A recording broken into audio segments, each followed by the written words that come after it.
आप निर्गुण रूप में आराधना करें, सगुण रूप में आराधना करें, पर निर्गुण और सगुण दोनों भगवान का ही रूप है।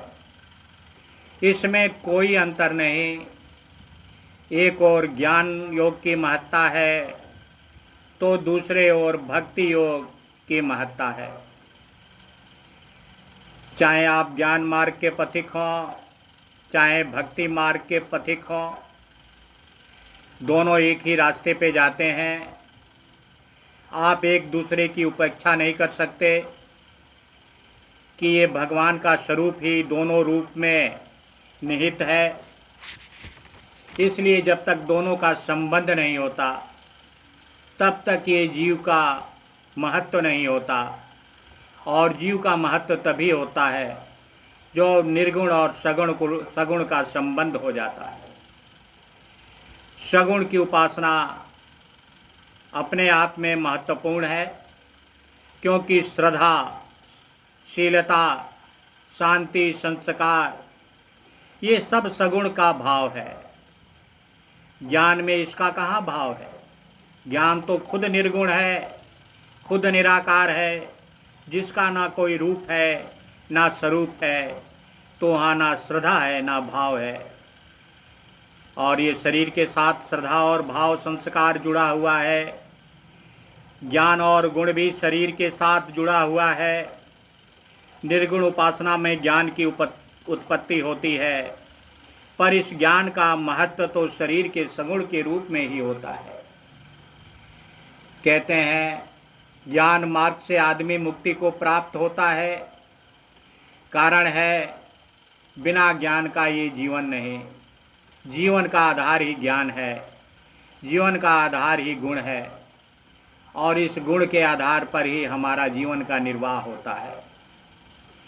तो ज्ञान की महत्ता हमेशा बनी रहती है, चाहे स्थूल रूप में हो, चाहे निर्गुण रूप में हो, चाहे सगुण रूप में हो।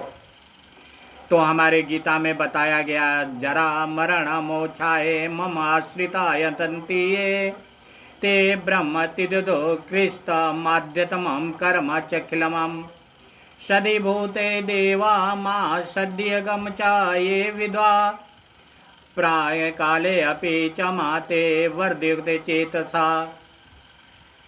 वृद्धावस्था में और मृत्यु से मुक्ति पाने के लिए जो मनुष्य मेरे आश्रय आकर प्रयत्न करता है, वे इस ब्रह्म को, ब्रह्मांड को, संपूर्ण अध्यात्म को और संपूर्ण कर्म को जान सकता है।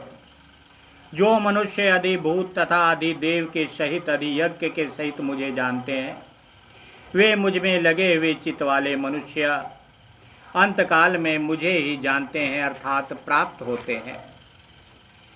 ये निर्गुण सकाल रूप का महत्व है। अगर कोई साधक ज्ञान मार्ग निर्गुण उपासना का आग्रह रखकर भक्ति मार्ग सगुण उपासना की उपेक्षा, अनादर, खंडन, निंदा, तिरस्कार करता है, तो उसे कभी मुक्ति प्राप्त नहीं होती। ये आपको निश्चित अनुभव होगा कि आपके जीवन में श्रद्धा का, भक्ति का, सेवा का, भाव योग का क्या महत्व है।